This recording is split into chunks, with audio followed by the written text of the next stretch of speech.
Wignall, the elf who once dreamed of reaching the heights of the great mages, finds himself caught in an internal struggle. His voice echoes in the darkness, invoking names: Aluria, Nardria, Eleanor. Though the words leave his lips, deep inside he knows that reaching where he wants is beyond him. Eleanor, his foster sister, had become a powerful high elf, capable of creating magical forests and reaching the highest levels of magic. But Wignall, after 6 years at the academy, remains an outcast. Despair consumes him. Despite being one of the top 3, his illusion magic is seen as useless by his people. He cannot give physical form to his illusions, like other talented elves. Instead of becoming weapons, his illusions merely deceive, but they do not defeat the enemy. The other elves see him as a disgrace, a failure who has not ascended to the tower, a place reserved only for the most talented. Wignall laments in front of Will.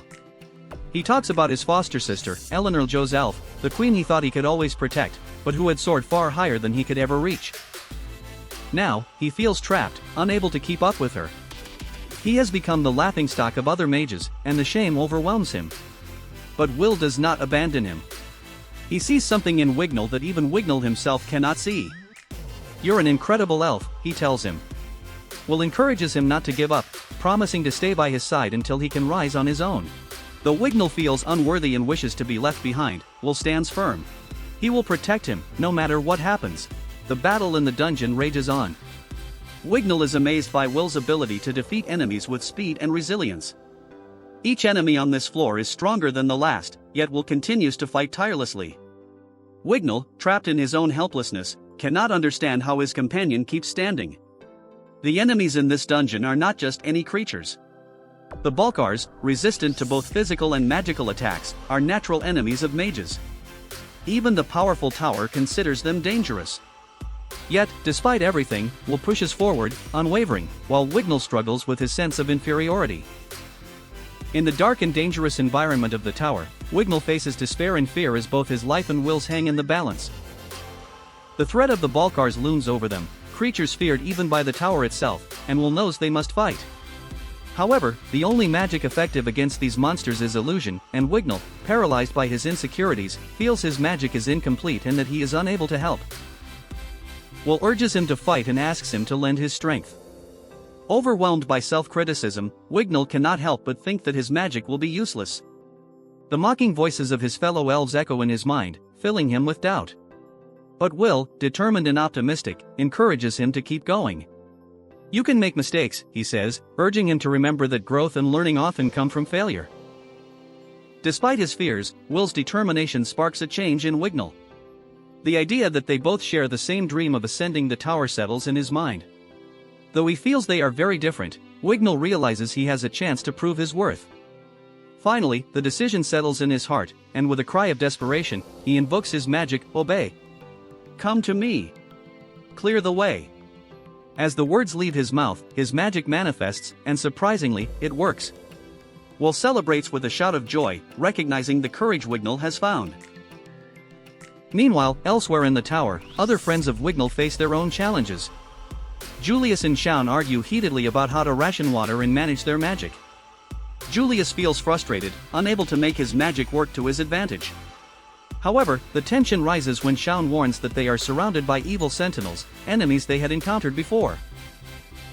The pressure mounts, and the need to act becomes a matter of life and death. Gordon and Lyril, also caught in the chaos, realize that the situation is critical. With more enemies arriving, the order to evacuate is clear. The students must head to the 6th floor while the teachers and guardians try to hold back the monsters. Confusion and fear intertwine in the air as the students struggle to find their way, each facing their own fears and the pressure of the moment. In the depths of the tower, the tension rises as the students face their worst nightmare. Edward, Werkner, and Gordon find themselves at a critical point, discussing the situation of the other students. Fortunately, most of them have managed to escape to the 8th floor. However, one group is in danger, Lihanna and Colette, who have been trapped on the 11th floor for 16 hours, facing a growing shortage of water and food. Lihanna, overwhelmed by guilt for having led Colette into this situation, feels responsible for the danger they are in. Colette tries to console her, reminding her that the fault lies with the monster pursuing them, not with them.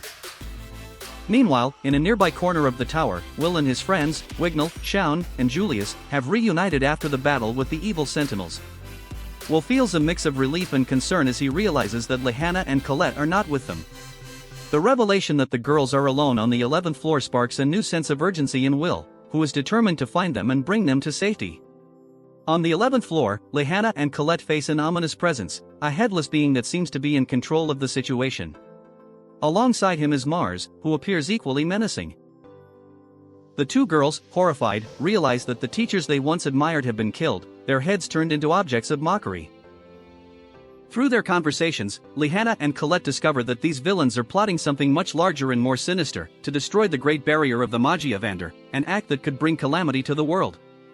The situation becomes critical when Will and the rest of the group arrive to rescue them. Thanks to Kiki, the carbuncle, and the trail Colette left behind, they manage to find the girls. Will greets them with relief, but the calm does not last long. The headless being, who calls himself Duke, is determined to capture them and add their heads to his macabre collection. After invoking their creature, they decide to leave, knowing that their pet will do the dirty work. The threat of an evil Grand Duke looms over them, a powerful and feared enemy worth a great deal of credits. With tension at its peak, Will launches into battle to distract Duke while the rest of the group tries to formulate a plan to escape and protect Lehana and Colette. However, the situation is even more complex than it seems, as the evil Grand Duke is not just any enemy, he is a manifestation of the darkness that dwells within the tower, a being that can use secret teleportation magic, putting not only their lives at risk but the future of all the students.